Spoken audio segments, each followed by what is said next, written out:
Hello, magandang buhay mga kaibigan. So tayo nga pala nagkabit dyan ng hamba sa kagagawa ng concrete hamba. So naglagay po ako dyan ng dalawang stopper pantay po sa kabilang pader. So dyan ko lang po pinakapit yung hamba mga kaibigan. So bali 2 piece po yan. So 214 po sana yung pintunan, kaso sa ganda po tayo sa biga. So yan po, nagre-retouch na po tayo. Naglalagay na po tayo ng palaman sa ating hamba. Yan po mga kaibigan.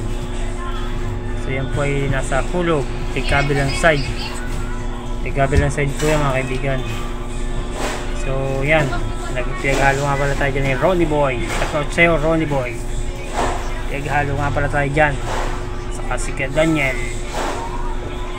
Yan, tulong natin paglilinis ng kwartong yan. Ito nga po pala lalagyan ng ng pukitan, ang tawag doon, CNC. Yan po, CNC po yan. I-renovate po natin para po yan, nag-header po tayo dyan mga kaibigan, overhead. Medyo makapal lang po yan, napasagad po ang ating shipping gun. Yan po, pitik-pitik lang mga kaibigan. So yan po pala araw ng linggo, atin na po siyang in overtime. Ayan po mga kaibigan, pas din si Ronnie Boy. Yan. So ayan po mga kaibigan, naglagay nga po pala ako dyan ng C-clamp. Ayan po, C-clamp, paggamit ng paggawa ng ating kantuhan. Tapos sa kabila mayroon nylon, sa kabila mayroon plywood. Yan lang po, pitik-pitik, medyo malabnaw. Tayo-tayo lang po hanggang sa mapuno. So yun nga po mga kaibigan, konti-konti na lang po yan, konti-konti na lang. So yan po, konti na lang, retouch na lang mga kaibigan. Tapos linis, ganito po talaga kakalat pag renovation. Yan ang kalat oh. So yan po, ito nga po pala yung opisina ni Kuya Owen at ni Kuya Owen at saka ni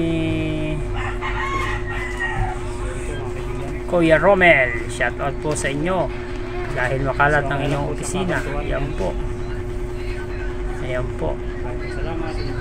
Nalagay po tayo dyan ng pinto ng hamba. Ayan. So yan po, dapat po pala iskwalado ang ating gagawin frame. Sakali po siya sliding, yan dapat po iskwalado. So yan po, atin po double check, dapat po iskwalado ang bawat kilikili ng ating ginagawang hamba. Ayan po mga kaibigan, maraming po salamat sa inyong panonood. Ayan po, medyo makalat pa. Ayan.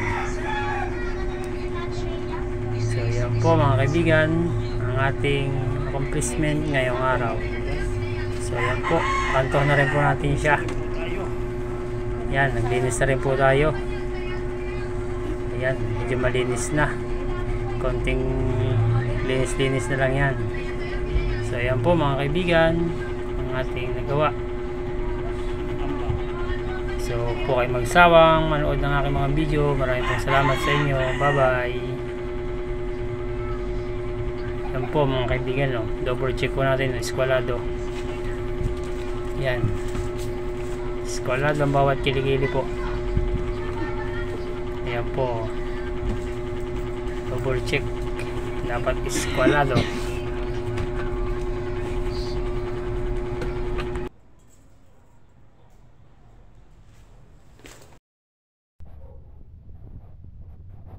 So yan po mga kaibigan, ito po yung early Mars